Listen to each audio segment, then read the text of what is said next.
नमस्कार YouTube family, आपल्या या यूट्यूब चॅनलमध्ये आपले सहर्ष स्वागत आहे।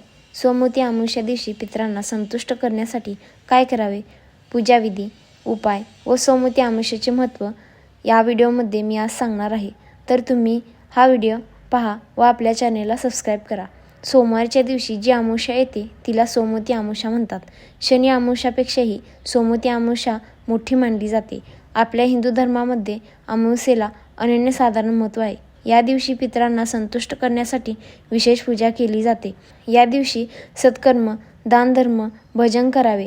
या दिवशी पिंपळाच्या झाडाची विधिवत पूजा करावी व शिव पार्वतीचीही विधिवत पूजा करावी। आता आपण पूजाविधी पाहूयात।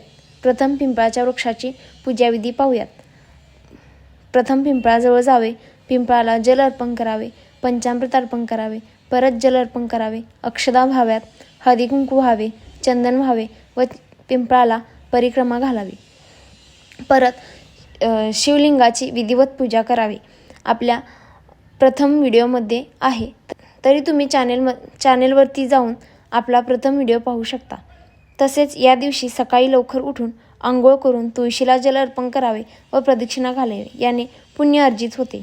सोमवती अमावस्ये दिवशी सगळे ग्रह भगवान शिव पार्वतीची आराधना करतात, त्यामुळे या दिवशी आपण शिव पार्वतीची पूजा केल्याने सगळ्या ग्रहांचे आशीर्वाद आपणास मिळतात, असे शिवमहापुराण ग्रंथात म्हटले आहे।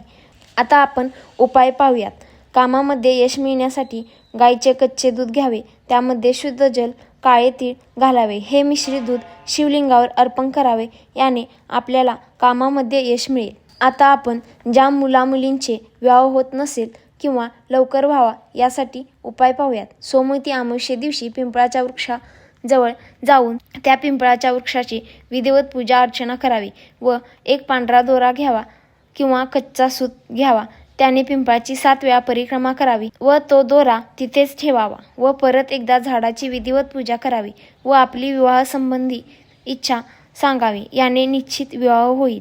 आता आपण घरातील आजारी व्यक्ती, वारंवार आजारी व्यक्ती पडत असेल तर त्यावर उपाय पाहूया। सोमवती अमावस्ये दिवशी एक कलश घ्यावा, त्यामध्ये शुद्ध जल किंवा गंगाजल घ्यावे, त्यामध्ये पिवळे चंदन व काळे मिरे वाटून टाकावेत व 7 बेलाची पाने व 7 झाडाची पाने टाकावीत।